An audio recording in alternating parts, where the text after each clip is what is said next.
काश्मीर पहलगाम रे आतंकवादी माने 26 जन हिंदू पर्यटकों को गोली करी हत्या करने घटना रायगड़ा सहर में बसवास करुवा सुनी संप्रदायर मुस्लिम माने दृढ़ निंदा करिसेंती।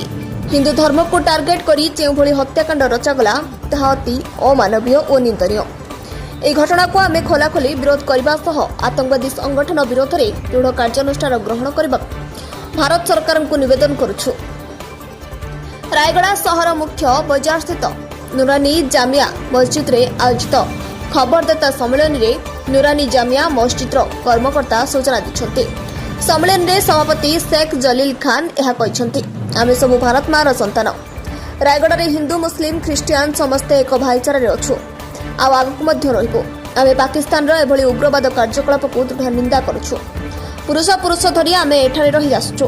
ସମସ୍ତଙ୍କ ସୁଖ ଦୁଃଖରେ ଆମେ ସାମିଲ ହେଉ ଏବଂ ସେମାନେ ମଧ୍ୟ ଆମ ପର୍ବପର୍ବାଣୀରେ ସାମିଲ ହୁଅନ୍ତି। କୋରାନରେ ଖାନ ହିଂସାର କୌଣସି ସ୍ଥାନ ନାହିଁ ବୋଲି ସଭାପତି शेख जलील କହିଛନ୍ତି। ଖବରଦାତା ସମ୍ମିଳନୀରେ ମସଜିଦ ଉପସଭାପତି ସୈୟଦ ଅଜିଜ, ସମ୍ପାଦକ शेख ନୂର ବାସା, ଧର୍ମଗୁରୁ ଆବୁ ଅଲି ପ୍ରମୁଖ ଉପସ୍ଥିତ ଥିଲେ। समस्त को नमस्कार। आम हूँ रायगड़ा बासिंदा।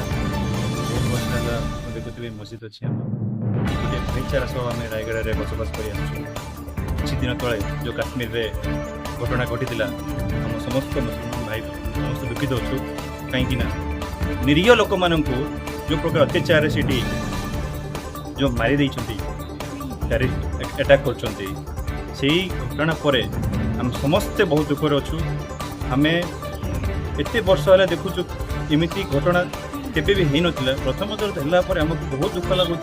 आम ये खबर शुणिला बहुत दिन है आपको सागर माध्यम आम किसी कहवाई चाहूँ आज सुजोग दे समस्त गणमाध्यम को बहुत बहुत धन्यवाद आसी पहुँची। जो घटना घटी सरकार जहाँ भी निष्पत्ति ने आम समस्ते सहयोग देव आपण को साथी में आगे बढ़ू। आ ये घटना जो मैंने दायी अच्छा से दंड दि जाऊ।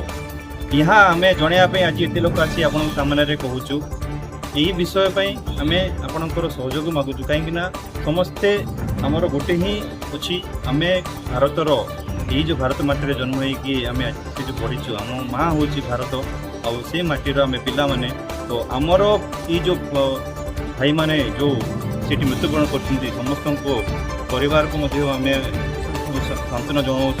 आउ यही घटना आग को केबे न बढ़ू से हिसाब से कठिन टू कठिन गोटे निष्पत्ति नहीं सरकार से दंड देवा बोले आशा उचित शिक्षा मिले बोली आम आशा करूँ।